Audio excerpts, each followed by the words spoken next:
I'm standing in our garage at 2 in the morning and my hands won't stop shaking. The flashlight beam cuts through the darkness, landing on something silver nestled between old blankets and rusty tools in Dad's car trunk. My breath catches in my throat because I know exactly what it is before I even reach for it. Violet's locket. The one she wore every single day since our 13th birthday. The one that was supposed to be at the bottom of Crescent Lake with her body that they never found. I pick it up with trembling fingers. It's cold and slightly damp, and there's something inside making it heavier than I remember. My heart hammers against my ribs as I pop it open.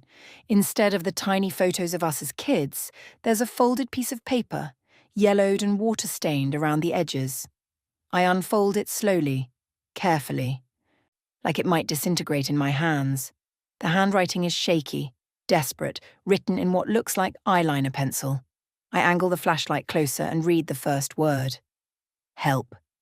My heart stops. Actually stops for a moment before lurching back to life, pounding so hard I can hear it in my ears. I need to go back. I need to explain how I got here, standing in this garage in the middle of the night, holding proof that everything we've been told is a lie. 6 months ago, my twin sister Violet drowned at Crescent Lake during our family camping trip. That's what everyone says. That's what the police report says. That's what Dad told the investigators when they dragged the lake for 3 weeks and found nothing. Violet went swimming alone at night. The water was cold and dark. She must have gotten disoriented, gotten caught in the weeds near the deep section. These things happen. Tragic accident. Case closed. We came home without her, without even a body to bury. Mum stopped getting out of bed. Dad stopped talking about her completely. He packed away all her things within a week and forbade anyone from mentioning her name. When I tried to talk about her at dinner one night, he slammed his fist on the table so hard the plates jumped and told me that dwelling on the dead wouldn't bring them back. I learned to grieve silently, alone in the room we used to share. I'd lie in my bed and stare at her empty bed across from mine, waiting for her to come home, waiting for this nightmare to end. 3 weeks ago, something changed. I woke up at midnight to use the bathroom and saw them for the first time. Wet footprints in the hallway, small, barefoot prints that definitely weren't there when I went to bed. They started at the front door and led straight down the hall, stopping right outside my bedroom door. I thought I was seeing things. Grief does strange things to your mind, right? I cleaned them up with a towel and went back to bed, my heart racing for reasons I couldn't explain. But the next night they were back. Same pattern. Same wet prints. Same cold puddles of water on the hardwood floor.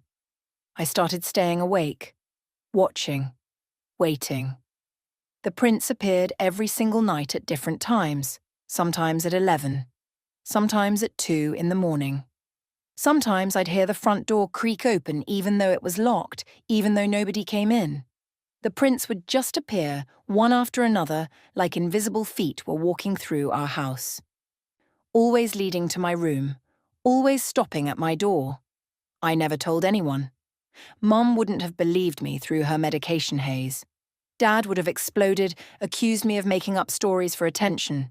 So I documented it. I took photos on my phone. I measured the prints. Size 6, exactly Violet's shoe size. I checked for leaks in the ceiling, checked the windows, checked everything rational I could think of. Nothing explained it. Last night I decided I wasn't going to sleep.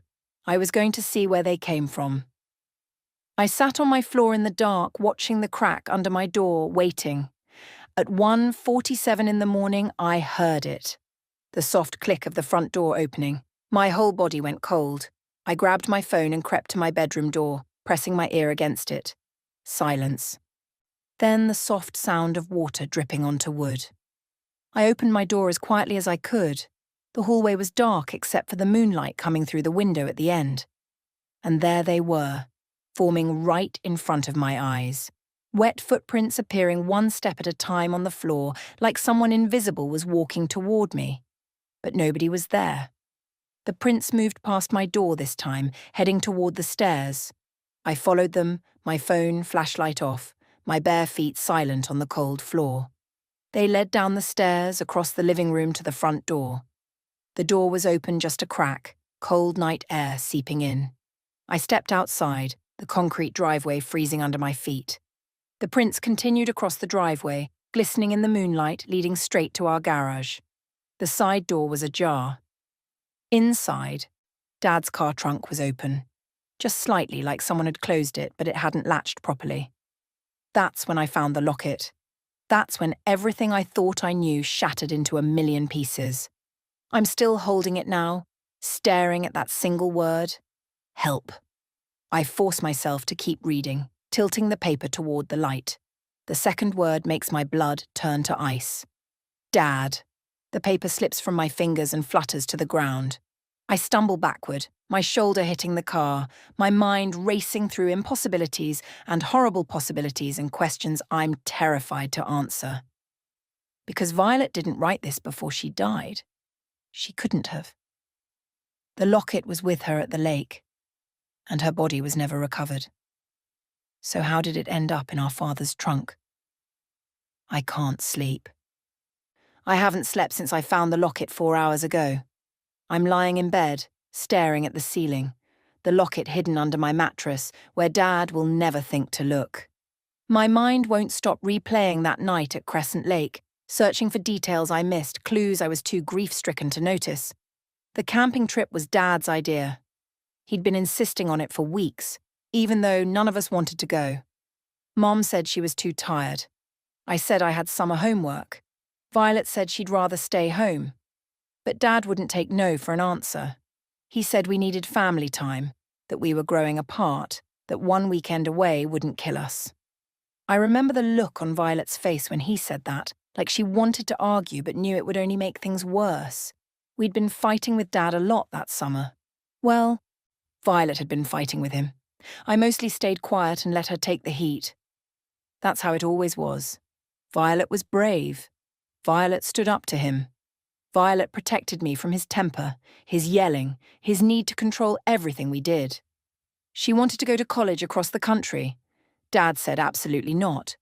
She was staying local where he could keep an eye on her. She'd started talking about moving out when she turned 18, getting a job, sharing an apartment with friends. Dad said she was being ridiculous, that she'd never survive on her own, that she needed him.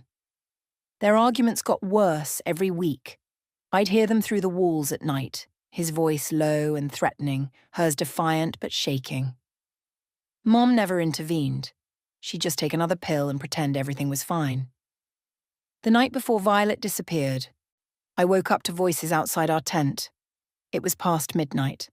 I unzipped my sleeping bag quietly and crept closer to the tent wall, listening. Dad's voice was barely above a whisper, but I could hear the anger in it. You're not going anywhere. You think you can just leave? You think I'll let you ruin this family? You'll do what I say, Violet. You'll stay here, and you'll stop with this rebellious nonsense. Violet's voice was steady, but I could hear the fear underneath. I'm 17. In 3 months I'll be 18, and you can't stop me. I found the photos, Dad. I know what you've been hiding. Photos? What photos? You don't know anything. Dad's voice went even quieter, deadly calm. And you're going to forget whatever you think you saw. Are we clear? Silence. Then, Violet, we'll see what Mom thinks when I tell her. I heard footsteps crunching away on gravel, Dad walking back to his tent. I stayed frozen, my heart pounding, wondering what Violet had found. What photos was she talking about? But I was too scared to ask her. Too scared Dad would hear us. I should have asked her. I should have made her tell me. Maybe if I had, she'd still be alive. The next day was normal. Awkward, tense, but normal. We hiked around the lake. We roasted hot dogs for dinner. Dad barely spoke to Violet. She barely looked at him. Mum noticed nothing, too busy organising the cooler and commenting on the beautiful sunset. Around 7 in the evening, Violet said she was going for a walk to clear her head. She grabbed her jacket and headed toward the trail that circled the lake. I watched her go, her ponytail swinging, her hands shoved in her pockets. That was the last time I saw my sister alive. Here's what I remember that I didn't think about until now. Dad didn't seem worried when Violet didn't come back after an hour. Mum started getting anxious around 8:30, asking if we should go look for her. Dad said to give her space, that she was just being dramatic, that she'd come back when she was ready. By 9:30, Mum was crying, begging Dad to go search for her. He finally stood up, slowly, like it was an inconvenience. But before he left, I saw him check his watch. Not in a worried way. In a calculating way. Like he was timing something. He came back 20 minutes later and said he couldn't find her. Said her footprints led toward the lake and then disappeared. That's when he called the police. That's when the search began. But here's what haunts me now in the darkness of my room. He sat by that campfire for over an hour before he started looking. He knew she was gone. He knew exactly where she'd gone. And he didn't panic. He didn't rush to find her. He just sat there staring into the flames, waiting. A creak in the hallway snaps me back to the present. My whole body goes rigid. I hold my breath and listen. Footsteps. Wet footsteps on the hardwood floor, slow and deliberate. They're coming down the hall toward my room. The sound of water dripping accompanies each step. Drip, step, drip, step. They stop outside my door. I'm staring at the door, my blankets pulled up to my chin, my phone clutched in my hand beneath the covers. The doorknob starts to turn, so slowly I can hear the mechanism clicking. The door creaks open. Inch by inch, nobody's there. Just darkness and the hallway light casting long shadows. But the wet footprints are there, glistening on my bedroom floor, leading from the hallway to the foot of my bed. The air in my room drops 20 degrees. I can see my breath now. The smell of lake water fills my nose, thick and rotten and unmistakable. I don't know what makes me do it. Maybe it's desperation, maybe it's grief. Maybe I've finally lost my mind, but I whisper into the darkness, my voice cracking. Violet, if that's you, if you're somehow here, please show me what happened. Show me the truth. The temperature drops even further. The wet prints on my floor start to move, pacing back and forth at the foot of my bed like someone anxious, like someone trying to communicate. Then they turn and walk toward my desk. A piece of paper flutters off the surface and lands on the floor. I force myself to get out of bed. My legs are shaking so badly I almost fall. I pick up the paper with trembling hands. It's from Violet's old notebook, one I'd saved from her things before Dad threw everything away. There are 2 words written on it in water, the letters already starting to fade. Trust nobody. I wait until Dad leaves for work at 7 in the morning. I haven't slept at all. The paper with those water-written words dried completely by sunrise, leaving no trace that anything was ever written on it. But I know what I saw. I know what Violet was trying to tell me. Trust nobody. Mum is still in bed like she is every morning now. I can hear her crying softly through her bedroom door as I walk past. Part of me wants to comfort her. But a bigger part knows I need to find answers before I can help anyone. I stand outside Dad's bedroom door, my hand on the knob, my heart racing. He never lets anyone in here anymore. Not since Violet died. He keeps it locked when he's gone, but I watched him this morning through a crack in my door. I watched him grab his keys and his wallet, distracted and rushing because he was late. He forgot to lock it. I push the door open. The room smells like his cologne and something else, something stale and wrong. His bed is unmade. There are empty beer bottles on the nightstand. This isn't the father I grew up with. That man was strict but organized, controlling but clean. This version is falling apart, and I wonder if it's guilt eating him alive. I start with the obvious places. The nightstand drawers have nothing but old receipts and spare change. Under the bed is just dust and a pair of shoes. I'm about to give up when I notice his closet door is slightly open. Inside, pushed to the very back behind winter coats we never use, is a black duffel bag I've never seen before. My hands shake as I pull it out. It's heavy. The zipper sticks, and I have to yank it twice before it opens. My breath stops completely. Violet's phone. The rose gold case with the crack in the corner from when she dropped it last summer. The phone that was supposedly in her pocket when she drowned. Her journal. The purple leather one she wrote in every night before bed. The one she'd had since we were 15. Her sneakers. White Converse with rainbow laces that she drew little stars on with Sharpie. They're still damp. Still covered in dried mud and something green that looks like algae. I grab the journal with shaking hands and flip through the pages. Her handwriting fills every line, entries about school and friends and her dreams of leaving home. I flip to the end, looking for the last entry. It's dated the night she died. My vision blurs as I read. He knows I found the photos. I went through his car yesterday looking for the insurance papers Mom asked for, and I found them hidden under the spare tire. Photos of Dad with another woman and 2 little kids. Kids who look like they're around 10 years old. He has another family, another life. And from the dates on the photos, he's been living it for years. I confronted him tonight, told him I was going to tell Mom everything. He grabbed my arm so hard I know it's going to bruise. He said if I told anyone, he'd make sure I disappeared. He said nobody would believe me anyway, that I was just a stupid kid who didn't understand adult relationships. But I understand perfectly. He's been lying to us for years. He's been stealing from us, from Mom, to support them. And I'm not going to let him get away with it. I'm going to hide this journal somewhere safe tomorrow. Somewhere he'll never find it. If something happens to me, if he actually... The entry ends. Just stops mid-sentence like she was interrupted. I'm holding the journal so tight my knuckles are white. Photos. He had another family. Violet found out. And the next day she was dead. A car door slams outside. My blood turns to ice. I scramble to the window and peek through the blinds. Dad's truck is in the driveway. He's home. He forgot something. Or he never actually left.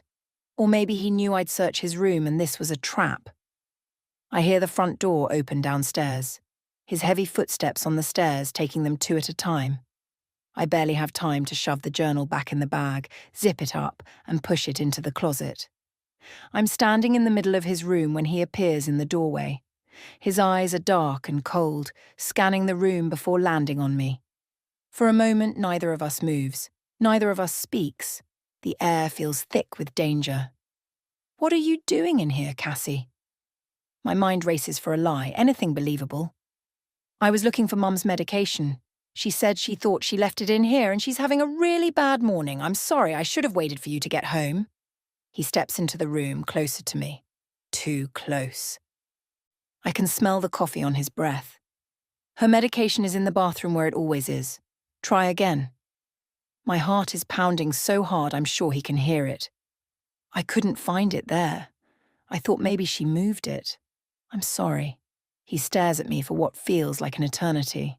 Then his gaze shifts to the closet. The door is still slightly open. Exactly as open as I found it, but now I'm terrified he'll notice, that he'll know I was in there. You need to stop looking for things that aren't there, Cassie. His voice drops to barely above a whisper, and it's more terrifying than if he'd yelled. Violet's gone. Accept it. Move on. The more you dig into the past, the more you're going to hurt yourself and your mother. Do you understand me? I nod because I don't trust my voice. Good. Now get out. I walk past him on shaking legs.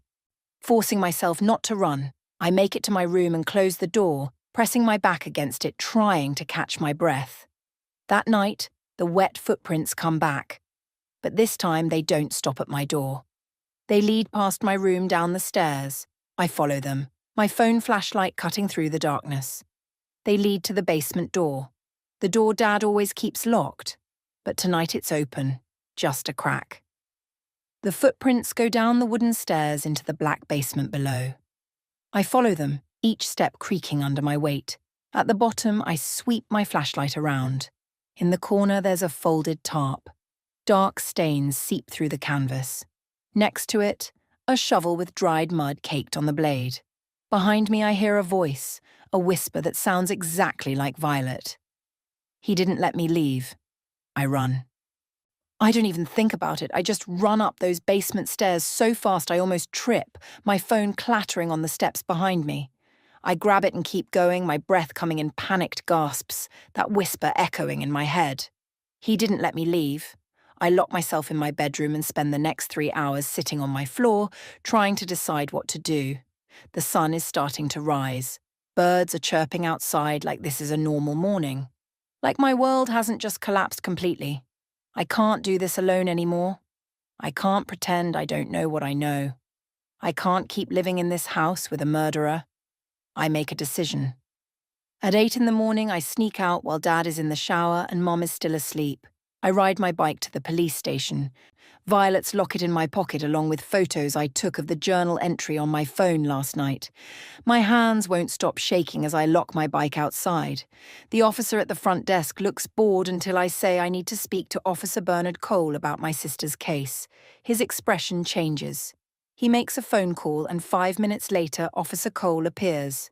He's older than I remember from the investigation, with grey hair and tired eyes that have seen too much. But those eyes sharpen when he sees me. "Cassie Harper," he says quietly. "Come with me." He leads me to a small interview room and closes the door.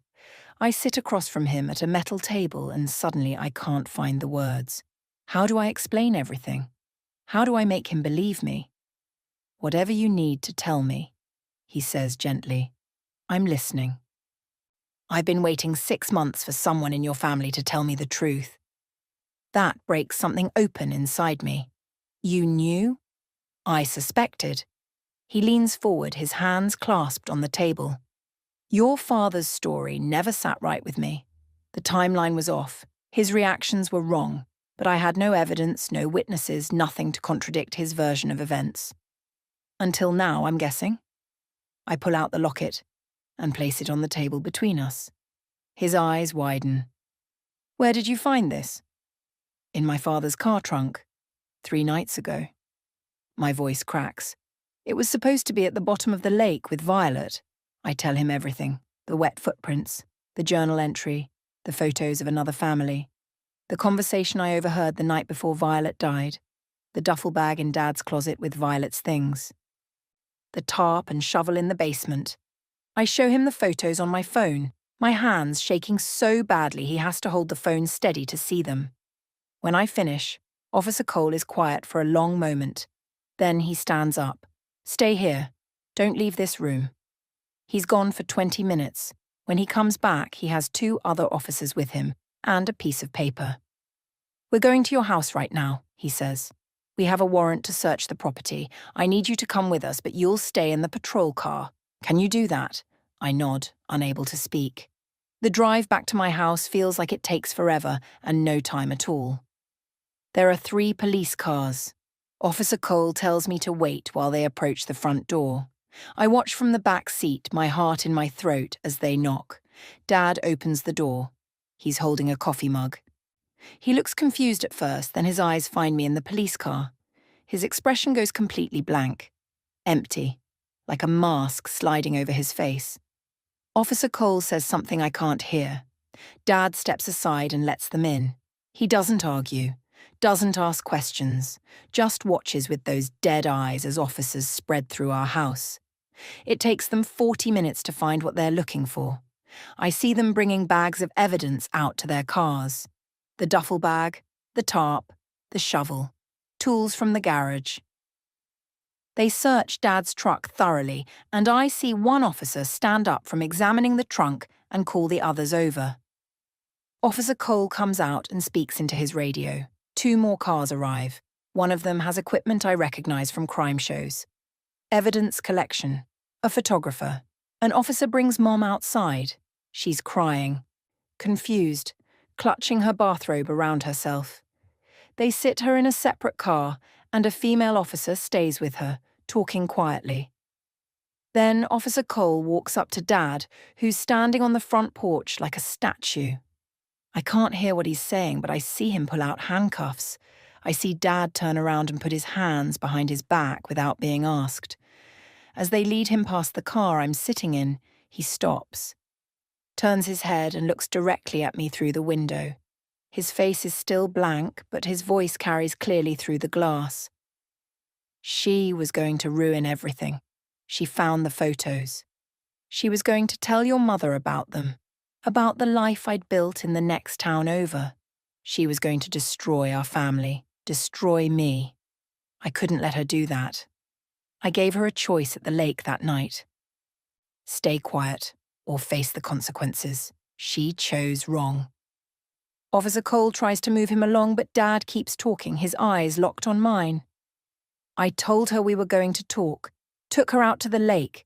She tried to run. I caught her, put her in the trunk until she calmed down. But she didn't calm down. She kept screaming, kept fighting. So I waited until she stopped. Then I weighted her down and put her where nobody would find her. My whole body has gone numb. I can't feel anything. Can't process what I'm hearing. It should have stayed buried, Dad says calmly, like he's discussing the weather. You should have let it stay buried, Cassie. They pull him away and put him in the car. I watch them drive off, the man who raised me, the man who killed my sister, sitting calmly in the back seat like he's going to work. Officer Cole opens my door. We need to drain a section of the lake. Based on what he just confessed, we know where to look. I'm sorry, Cassie. I'm so sorry you had to hear that. That night, I lie awake in a hotel room with Mom. The police said we couldn't stay at the house while they processed it as a crime scene. Mom hasn't stopped crying. The medication can't touch this pain. At 2 a.m, I feel it. The temperature drops. The smell of lake water fills the room. But this time, I'm not afraid. Wet footprints appear on the carpet, walking from the door to my bed. They stop beside me. I feel a cold hand touch my shoulder, gentle and familiar. Thank you, I whisper into the darkness. The footprints walk toward the window and fade away. The temperature returns to normal. The smell disappears. She's saying goodbye. The funeral is 11 days later. They found Violet's body exactly where Dad said it would be, weighted down with stones in a deep section of the lake, tangled in the reeds where the search teams never looked. The medical examiner said she'd been there the whole time. 6 months at the bottom of Crescent Lake. The service is small, just Mom and me, a few of Violet's friends from school, and Officer Cole, who stands in the back quietly. Mom can barely stand. I hold her arm as we watch them lower the white casket into the ground. It's a clear day, warm and sunny, the kind of day Violet would have loved. The kind of day that feels wrong for a funeral. The pastor says words about peace and rest and being with the angels now. I don't hear most of it. I'm staring at the casket, at the flowers covering it, thinking about how Violet should be starting her senior year next week. She should be applying to colleges. She should be alive. Mom breaks down completely when they start filling in the grave. Her sobs echo across the cemetery. I'm crying too, but quietly, tears streaming down my face as I watch the dirt cover my sister forever. After everyone leaves, I stay. Mom goes back to the car with Officer Cole, but I need a few more minutes alone with Violet. I kneel in the grass beside her grave and trace my fingers over the temporary marker with her name. I'm sorry I didn't save you, I whisper. I'm sorry I didn't ask you about the photos. I'm sorry I wasn't brave like you, but I promise I'll be brave now. I promise I'll live enough for both of us. The wind picks up, warm against my face. And for just a moment I swear I smell Violet's perfume. That vanilla and lavender scent she always wore. Then it's gone. The trial happens faster than I expected. Dad pleaded guilty to first-degree murder. His lawyer tried to argue for a lesser charge, tried to say it wasn't premeditated, that it was a moment of panic. But the evidence was overwhelming. The scratches inside the trunk, the journal entry, the confession he gave right in front of witnesses. The prosecutor laid it all out. How Dad had been living a double life for 12 years. How he had another wife and 2 children in a town 40 miles away. How he'd been stealing money from Mum's accounts to support both families. How Violet discovered the truth and threatened to expose him. How he lured her to the lake that night under the pretense of talking. How he grabbed her when she tried to run. How he put her in the trunk of his car and drove to a secluded part of the lake. How he held her underwater until she stopped fighting. I testified, sat in that witness box and told the jury everything about the arguments, about the conversation I overheard, about finding the locket and the journal. Mum couldn't testify. She was too broken, too medicated, barely functioning. Dad showed no emotion through the entire trial. He sat at the defense table in his orange jumpsuit, staring straight ahead, his face blank. He never looked at me. Never looked at Mom. When the judge sentenced him to life in prison without possibility of parole, he didn't react at all, just stood up when they told him to and let them lead him away. His other family never showed up. Apparently, when they found out what he'd done, they wanted nothing to do with him.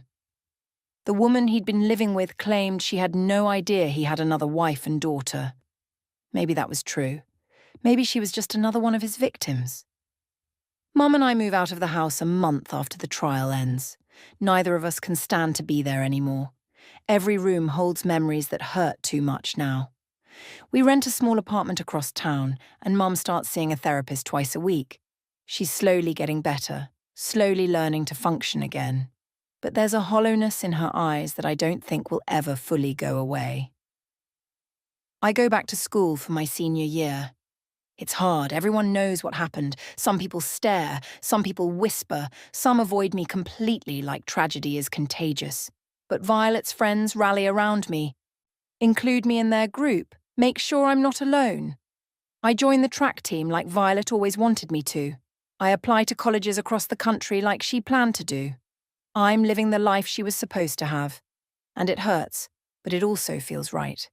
Like I'm carrying her with me. 3 months after the funeral, I'm lying in my new bedroom, unable to sleep.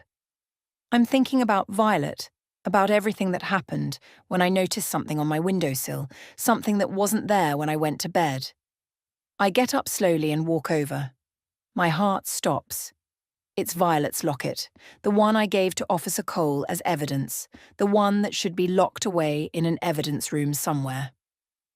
But here it is, sitting in the moonlight, the silver catching the glow. I pick it up with shaking hands and open it. The note is gone. Instead, there are 2 photos inside like there used to be. Pictures of me and Violet when we were 13, grinning at the camera, our arms around each other. I don't remember putting these back. I don't remember having this locket at all, but somehow I know it's real. Somehow I know this is Violet's way of telling me she's okay, that she's finally at peace, that I can stop carrying the guilt and just live. I clasp the locket around my neck. It feels warm against my skin, comforting. That night I sleep better than I have in months. No nightmares, no wet footprints, just peaceful darkness and dreams of better days. In the morning, I wake to sunlight streaming through my window. I touch the locket at my throat and smile, really smile, for the first time since that terrible night at Crescent Lake. I get dressed and make breakfast. Mum is already awake, sitting at our small kitchen table with coffee and her therapy workbook. She looks up when I come in and gives me a small, sad smile. "You're wearing her locket," she says softly. "Yeah," I say, touching it gently. I think she'd want me to. After breakfast, I grab my backpack and head out. I have track practice after school today, then I'm meeting Violet's friends to study for our history test. Normal things, life things. As I walk to the bus stop, I pull out my phone and look at my college applications. 5 schools, all of them far from here. All of them places where I can start fresh, build a new life, become the person Violet believed I could be. I think about her every day. The pain hasn't gone away. Maybe it never will. But I'm learning to carry it differently now. Not as a weight that drags me down, but as a reminder of how much she loved me, how much she sacrificed to protect me. At the cemetery later that week, I stand at Violet's grave with fresh flowers. The headstone is finished now, beautiful white marble with her name and dates and a quote she always loved. She believed she could. So she did. I kneel down and place the flowers carefully. "I got into Columbia," I tell her. "Full scholarship. I'm going to study law. I'm going to help people like us, people who need someone to fight for them." The wind picks up again. That same warm breeze, and I close my eyes. For just a moment, I feel like she's here with me, like she's proud of me, like everything is going to be okay. I'm living for both of us, I whisper, just like I promised. I stand up, touch the locket one more time, and walk away. Not running from the past, but walking toward the future. The future Violet never got to have, but the one I'll live fully in her honor. Behind me, if I'd turned around, I might have seen them. Wet footprints appearing on the grass beside her grave for just a moment, then fading away into nothing. One last goodbye. One last promise kept. But I don't turn around. I keep walking forward. Because that's what Violet would want. That's what she died trying to protect. My chance to live freely, to chase my dreams, to be brave. And I will be. For her, for me, for both of us.